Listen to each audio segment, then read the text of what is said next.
has to understand that the American Revolution was all about creating citizens.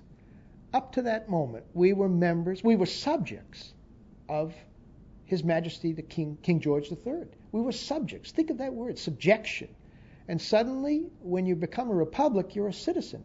It's an enormous difference. A whole change in your mental outlook and your participation in government. To be a citizen meant that you had to be part of the governing process. And I think that's what citizenship means in every way, whether it's jury duty or voting or running for office. Suddenly, Americans were made into citizens. And citizenship implies equality.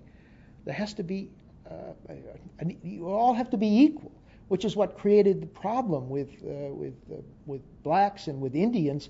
White Americans were not prepared to accept either blacks or even freed blacks or Indians as fellow citizens. And of course, that created a problem. You could do that in a monarchy because everyone was a subject and you have different degrees of subjection. And so it was easy for monarchists to accept those kinds of distinctions. But citizens had to be equal, and as a consequence, they had to govern themselves.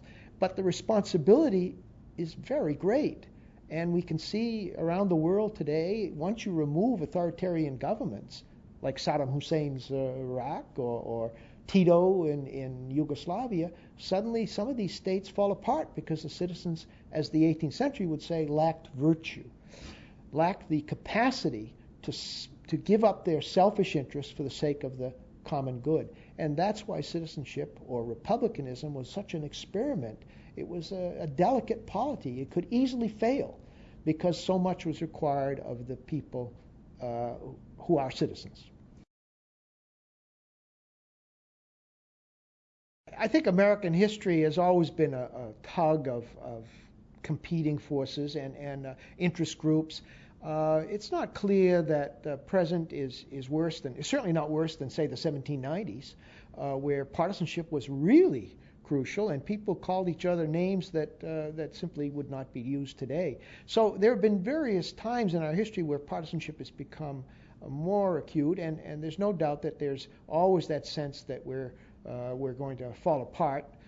But I think we're a long way from that. I really don't see, I think you have to get a perspective on history, and that's what history does, give you a context for understanding your own time, and so you don't think this is the worst of all times. It's not the best of all times, but it's not the worst of all times. You get a more balanced, you get off the roller coaster of emotions thinking that, well, this is just terrible and we're going to hell in a handbasket, and that's just not true. The society is thriving, relatively speaking, when you look over the whole 225 years or so.